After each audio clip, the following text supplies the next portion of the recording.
Hey everyone, Will here with my flea market finds for June 22nd, 2014. Got some neat stuff to show you this week. Some really unusual finds. Lots of yard sales, flea markets to go to around here now. Not quite as much as I'd like to find, but some good quality stuff. Let me show you what I got. First up, a color wheel, and it's for Christmas. You got the color wheel here that attaches to the little motor, slowly spins around. People use these lots of times for aluminum trees. Nice that it still has the original box. I did pay $20 for this. But should do well. Might have to hold on to it, let it get closer to Christmas, but I think it'll do good. Got a sailor hat. Now this isn't US. You can see it's marked Defender with a backwards N. I don't know if they meant to do that on purpose or not. Got an American flag over there. Atlas Company. Is that a blood splatter? I don't know. But kind of different. Thinking maybe Canadian. I don't know. It's got the arrow there, which makes me think Canadian. But have to do a little research. Maybe Defender could be the ship name.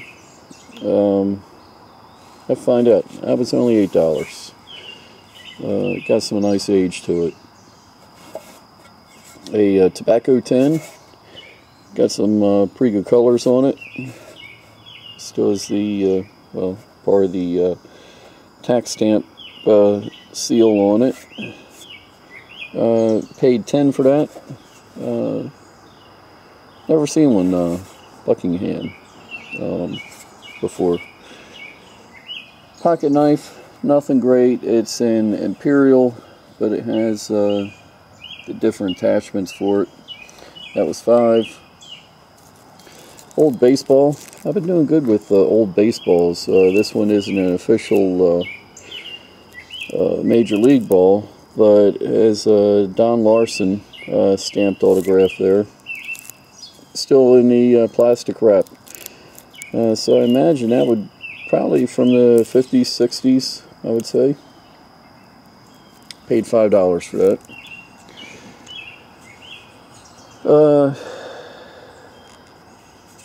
Kind of unusual looking car. Handmade. Reminds me of the Pinewood Derby cars. Not sure if it's one or not.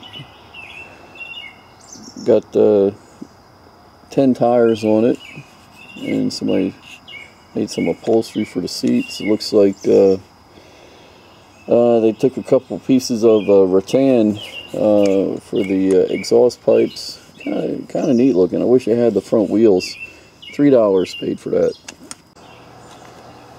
The Heisey Sugar and Creamer. Marked inside. See if I can zoom in on that for you. Sometimes Heisey marked all its pieces, but sometimes the marks didn't show up, don't show up very well. You can see the H inside of the diamond there for Heisey glass. The sugar here has a bad crack or chip on the handle, which makes it not too good, but the creamer's in really good shape. It's got a really nice deco look to it. Paid $10 for the set. And basically, that's the key one because it's perfect. A couple books. These are, from what I can tell, first edition. Bambi. And copyright 1929.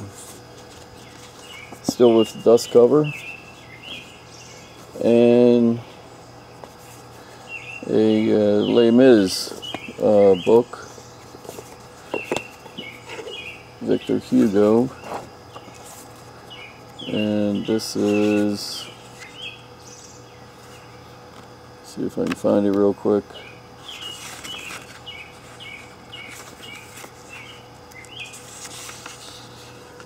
Copyright 1927. They were $8 for the pair. Moving on, Harpoons summer beer, kind of neat. It's got the brass harpoon on the end, beer tap. Paid $8 for that. Beer taps have done well for me. A Baltimore Colts bobblehead with a Life magazine from 1968. Pretty good shape, couple little chips, needs a good cleaning. That was $40 for the bobblehead and the magazine. The old bobbleheads are very collectible. Should do okay with that.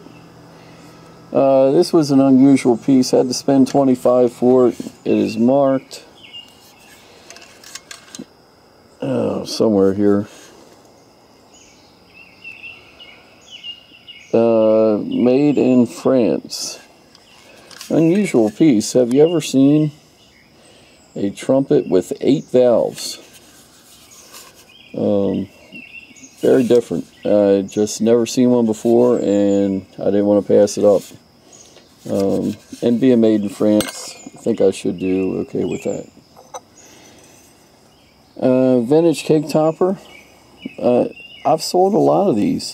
Just about every one I've showed in the past has sold.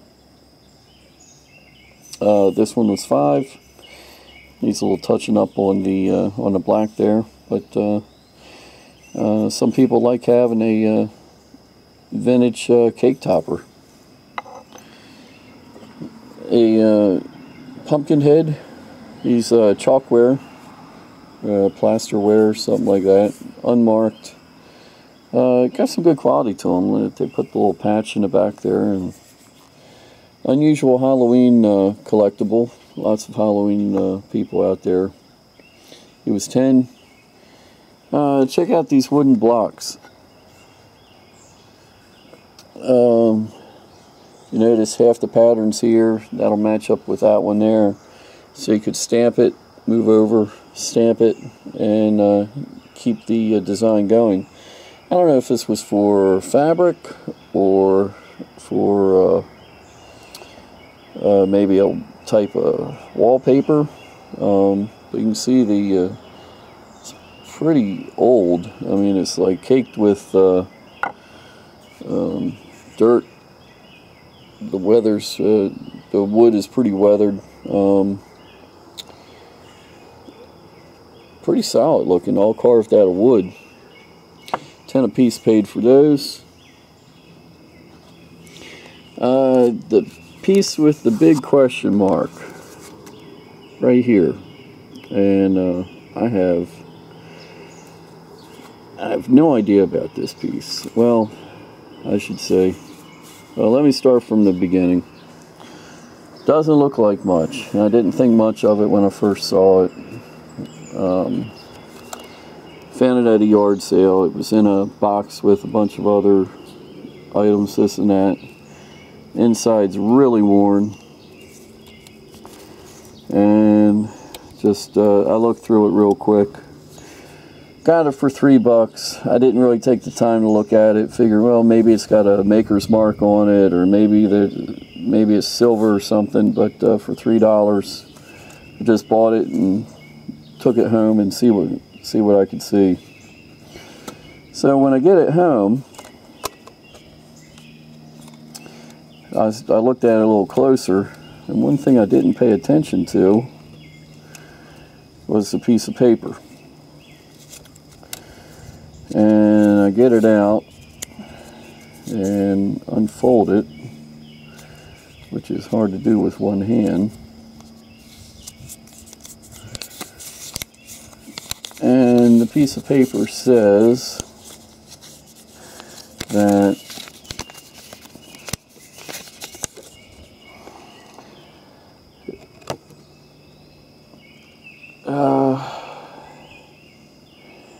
Abe Lincoln's coat was in Abe Lincoln's coat when he was killed. Now, let me just say, I did some quick research. I don't think, well, first of all, there's a lot of things wrong with that. The things in Lincoln's possession were pretty well documented. This is more of a woman's thing, I think.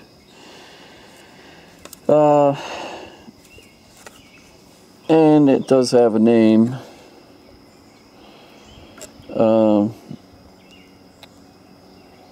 B.B. Swain, S-W-A. Is it a Y-N-E or a V-N-E? And a 2 Addy.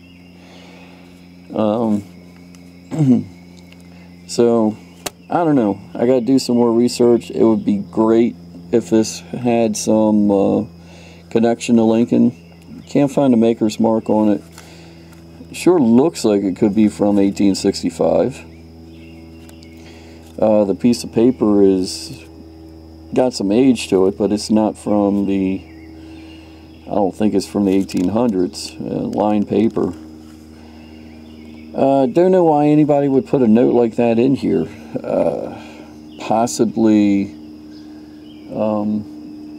they got the stories mixed up over time. You know, it has been 150 years. Well, next year will be the 150th anniversary of Lincoln's assassination. Maybe this was with somebody who was there at the assassination. Maybe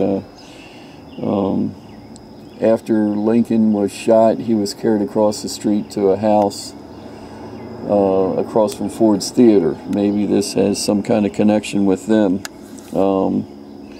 Or Lincoln saw the play with a couple of guests. Maybe this had a connection to them. Who knows? Or maybe it has no connection to them at all. But I got to do a little more research. And either way, it's an interesting piece. Of course, if I could link it to Lincoln, looking at big money. Like I said, I think it's a very small chance of that, but it's what makes going to yard sales and flea markets fun. Things like this. So we'll have to do an update on that once I find out some more. Moving on. Mr. Bartender cocktail set, still in the original box. You know, if this had been just by itself, I would have passed. But it's still brand new in the box. $3. Couple oyster plates. Very collectible. This kind of looks like Majolica, the way the colors are. And this is a RS Prussia piece. Collectible. Collectible because it's RS Prussia and because it's an oyster plate. Moving on, the electric baseball. That was $10 from the 1930s, 40s. Pretty neat clock. Got a mid-century modern look to it. Hermel, H-E-R-M-L-E. Still have the key in there. It's got chimes. $5, even if it doesn't work. It's still a good deal. A piece of Gorham. Kind of unusual in that it isn't marked sterling and it isn't marked plate. Well,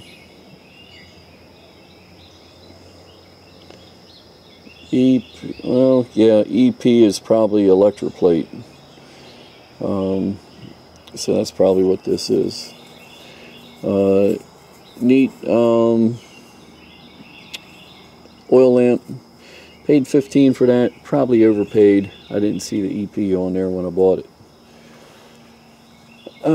Also, something, I'm a sucker for Roseville Pottery, and $20 wouldn't be too bad. Very beat up. The thing that swayed me was the sticker. I've never seen a piece of Roseville Pottery that still had the sticker. Who knows, somebody might buy it just for that sticker. But it's too bad, because that is a really nice piece of Roseville Pottery. Couple of menorahs. They were $12 a piece. Pretty well made. Got some age on them. Done well with menorahs in the past. You don't see them very often. Over here, a stoneware jug. Gotta look up that company, Satterley and Morey, Fort Edward, New York. Not a bad deal for $15. Wish it had some kind of decoration on it or something, but neat stoneware jug. This was a pretty good deal. It's milk glass, and it's signed on the bottom here. Try to there it is, the W&G, which is Westmoreland glass. And this set needs a really good cleaning. Paid $5 for this entire set, which is pretty good. And I'm probably going to put it in my store somewhere between $100 and $150. I'm thinking. Haven't looked it up. But really good, nice having that many pieces. I couldn't believe the guy only wanted $5 for the whole thing. This is a cool piece. It's a, well, I guess you wouldn't call it a pedal car, because you sit on it and push yourself around. Really heavy gauge steel, marked with a K inside of a circle. I think it's a Kingston. Not sure, but had to pay $80 for that. But it is really in pretty good shape. I mean, missing a piece here, but the tires are in really good shape.